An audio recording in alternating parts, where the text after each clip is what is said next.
So ngayon ay i-share ko sa inyo mga idol kung paano mag-lock ng Facebook profile para hindi tayo ma-stalk ng mga stalker. Para hindi makita ng mga tao yung mga post natin. Para hindi makita ng mga taong ayaw nating makakita sa ating mga post sa ating profile o sa ating Facebook account.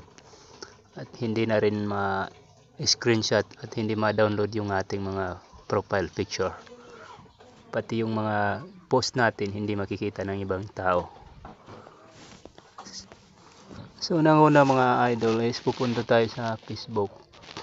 Ayan. So dito sa aking Facebook mga idol, mayroon tayong sasampulan dito na isang account. Pero hindi ko ito account mga idol. Pero ito yung sasampulan natin. So ang gagawin lang natin mga idol is pipindutin natin yung tatlong linya sa may bandang gilid. Ayan. And then pindutin natin yung settings and privacy. Ayan. And then pindutin natin yung settings. Ayan. Then pindutin natin yung privacy checkup. Ayan. So ganyan yung lalabas mga idol. Then pipindutin naman natin yung who can see what you share. Ayan. Then pindutin ang continue. Dito sa number mga idol, dapat naka only me, hindi naka public. Ayan. Dito naman sa birthday mga idol, dapat naka only me. Ayan. Dapat naka only me ang mga yan. Ayan. Dito naman sa friends and following, dapat naka only me. Or, dapat naka friends lang or only me. Dito naman sa who can see the people pages unless you follow, dapat naka only me rin or friends lang. Ayan, then pindutin ang next. And then dito sa future post mga idol, dapat naka friends lang mga idol. Friends on Facebook. Ayan. Pag may lalabas dito mga idol na save, i-save lang natin. And then balik tayo. Then dito sa stories mga idol, control who can see your stories. Stories are visible for 24 hours on Facebook and Messenger. Dapat naka-friends lang mga idol. Ayan. Then pindutin natin ang save kapag nag-pop up ito. Ayan. Then back natin. Ayan. Then pindutin natin ang next. Ayan.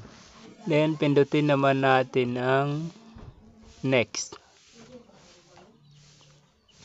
Ayan.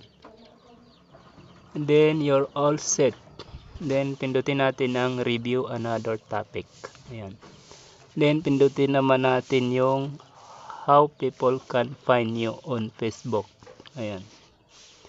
Then pindutin ang next. And then who can send you a friend request. Ayan. Then lagay natin sa friends of friends. Dapat naka friends of friends. Ayan. Then pindutin natin ang next.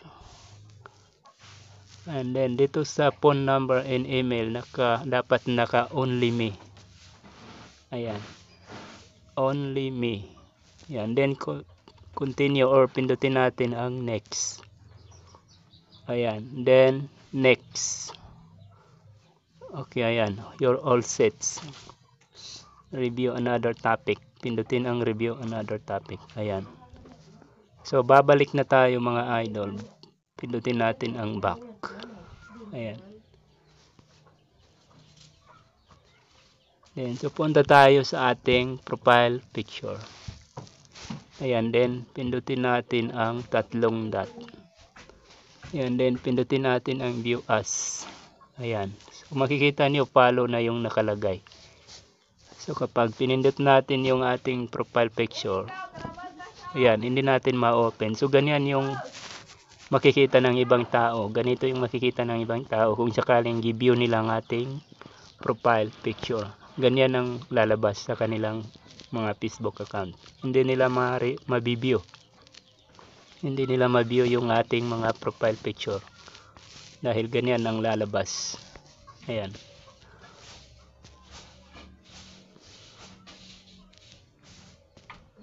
So hanggang dito na lang tayo mga idol. At least nalaman niyo kung paano mag-lock ng profile picture para hindi tayo ma-stalk ng mga stalker.